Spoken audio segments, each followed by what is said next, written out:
The storm above the alien city burned like violet fire when the human ship fell from the clouds. The people of the world called New Earth ran to their towers in fear. Their princess lay within the temple, pale and weak. She was the only heir, and her bloodline carried the light that kept their world alive. But a sickness had spread through her arm. The healers had said it must be cut away, or the rot would reach her heart. She refused, whispering that she would rather die whole than live broken. Then the ship crashed beyond the horizon. The smoke rose black against the sky. Out of the wreck came a man covered in dust and ash. His name was Ethan Cole, a repair engineer from Earth. He had no weapon, no command, no rank, only a will to survive. When the guards found him, they pointed their long silver spears. He raised his hands, but before they could strike, a soft voice spoke from behind them. It was the princess herself, wrapped in silken bandages and light. She ordered them to stop. She saw something in his eyes, something she had not seen in her people for many days. Hope. They brought him to the temple to question him. The queen sat beside her daughter, her face cold as iron. She asked him why he came. He said his ship had broken in the storm. He meant no harm. When his eyes fell upon the princess, he saw the wound under her wraps. The smell of infection filled the air. The healers whispered that she had one day left. Ethan asked to see the wound.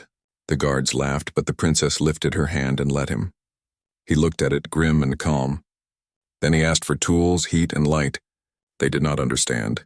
He said he could try to stop the rot. The queen refused. The healers said a foreigner could not touch royal blood. But the princess nodded. She said she would take the risk. They brought him what he asked for: metal, fire, and cloth. The hall was silent as he worked. He cut away the black flesh steady as stone. His hands moved with care. The alien healers watched, unsure whether to pray or to flee. The smell of burning filled the room. Sweat rolled down his face. The princess bit her lip but did not cry out. Hours passed until at last he stopped.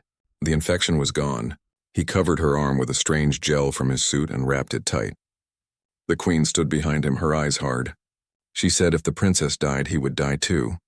He nodded, too tired to care. That night, the city was quiet. The storm had faded, leaving silver light through the windows.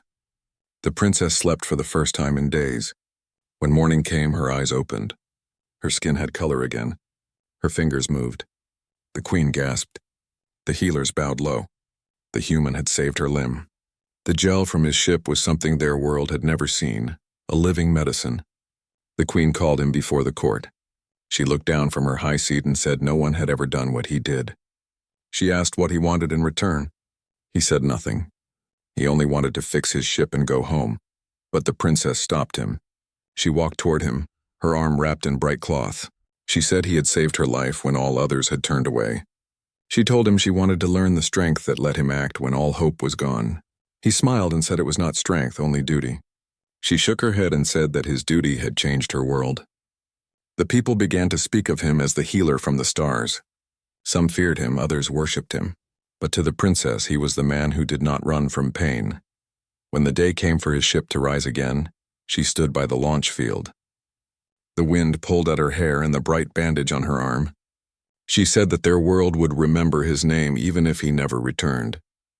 He said he hoped she would never need saving again. She looked at him and said she did not, because she had learned to save others. The engines roared and the air shook.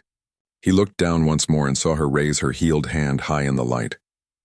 Then he was gone and the storm closed behind him. In the years that followed, stories spread across both worlds. Some said the alien princess never married. Others said she built a hall of healing in his name. But every year when the violet storms came, she stood at the edge of the sky watching for a ship to return.